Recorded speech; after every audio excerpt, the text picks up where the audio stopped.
Yes, not. You know, when he came home for a visit, which was, you know, quite often to see my mother, I got a thrill seeing him come in the door myself. Just, you know, just like he was a celebrity, but we all got excited, you know, seeing him. Marciano took enormous pride in the fact that he was a role model for kids. He was great with kids. Great with kids. Stories of him, you know, signing autographs. He would always try to pick out the ones that were shy. He really took it seriously, and he had great, enormous respect and pride in the fact that he was heavyweight champion of the world. And so, in the end, did Rock's image as the clean-cut, simple, modest, and humble all-American hero truly fit the man? In large part, it did. Rocky had his character flaws, as all people do, but on balance, in assessing his life, Rocky was, at his core, a man of character, dignity, courage, and modesty, and a man who most certainly deserved his status as an all-American hero.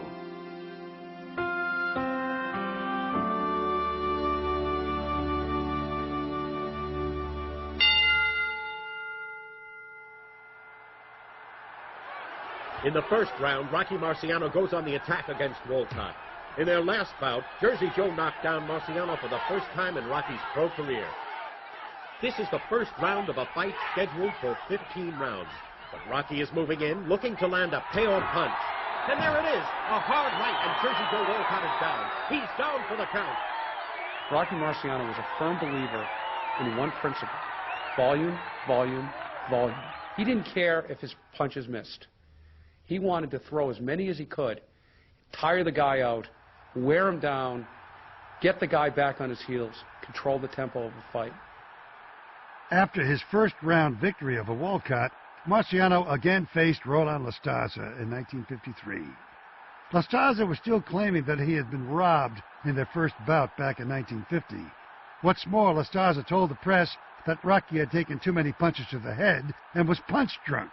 This infuriated Rocky. I believe, to my knowledge, the only time that Rocky went in the ring with personal feelings of animosity was the time that he fought Roland Lastaza, and it was all due to the things that Lastaza said in the media. We're in round 11. Marciano likes to work in close to his opponents. With his short reach, Marciano has an advantage at close range.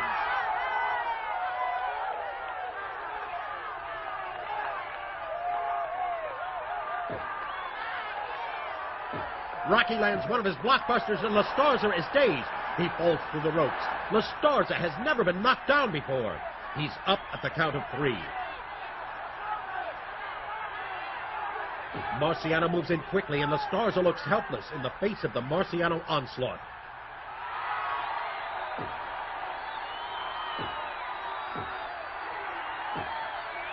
The referee jumps in and stops the fight. Rocky is still the heavyweight champion of the world.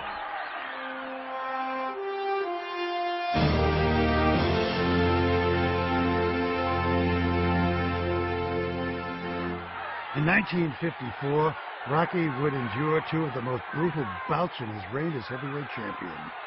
On June 17th, Rocky squared off against former champ Ezzard Charles in New York. The fight lasted 15 torturous rounds. It's the 15th round.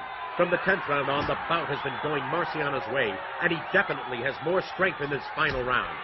Rocky just continues to hit Charles, and Charles is barely able to stay on his feet. It looks like Ezzard Charles is just running out of gas. There's the bell, and it's over. Both men fought hard right to the end, but Rocky wins it by a decision. The rematch with Charles took place on September 17th, once again in New York. In this fight, Rocky, always a bleeder, would get the single worst cut of his entire career. In the 6th round, after the 2 fighters came out of a clinch, Rocky's nose was badly cut. A big gash ran down the center of it. He was bleeding profusely. He knew that if the blood kept flowing, the fight might be called. It's the 8th round. Rocky has suffered a bloody gash down the center of his nose, and Charles opened another cut over Rocky's eye. But Rocky keeps coming on strong. Marciano is bleeding from his nose and his eye, but his hard punches are hitting home. And down goes Charles again.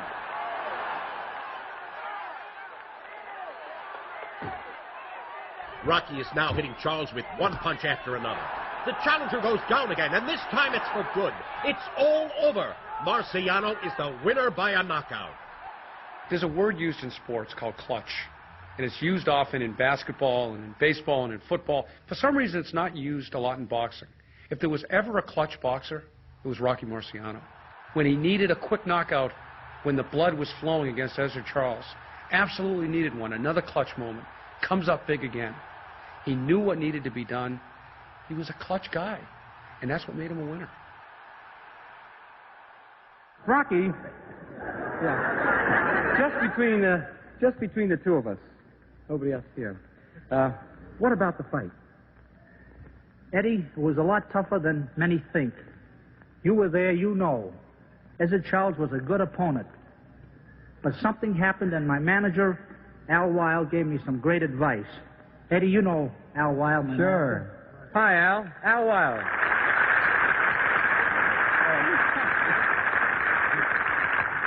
What was that special thing that you told Rocky about at the end of the seventh round? Rocky came back Rocky came back at the end of the seventh round. His nose was in very bad shape. I said to Rocky, this is your only round. If you don't go out this round and knock this fella out, I may have to stop this fight. The cut was very bad, Eddie. You'll never realize it. Dr. Rubin fixed it up so you can't tell. Wow. And Dr. Schiff also in New York. Here he is. I brought him here. And Eddie, you and him are two real champions. Oh. Ladies and gentlemen, thank you. Thank you. Thank you very much, Al, and I think it was wonderful, Rocky, of you to come all the way from New York to be on the show tonight. Ladies and gentlemen, Rocky Marciano and Al Weil. Yes, that's good. Don't take me away. 8 months after his knockout of Ezra Charles, Rocky faced British heavyweight champion Don Cockle in San Francisco in May of 1955.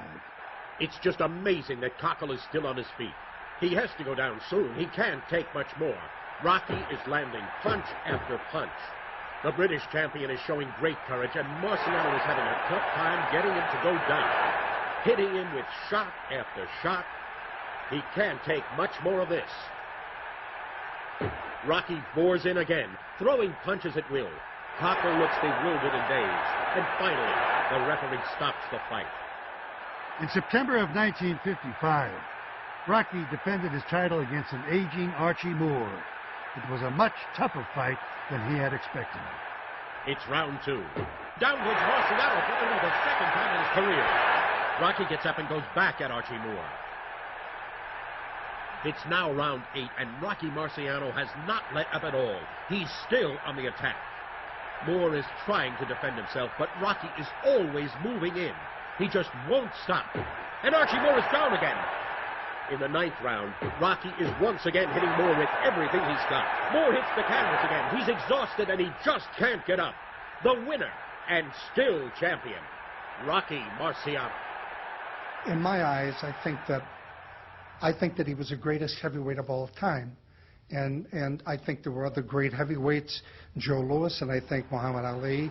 But I really think that Rocky, to overcome what he had to overcome, his height, his reach, his short reach, and to never turn down a fight. He wanted to fight anyone out there who was worthy of a shot. After the Moore fight, Rocky's professional record stood at 49 victories and no defeats with 43 knockouts.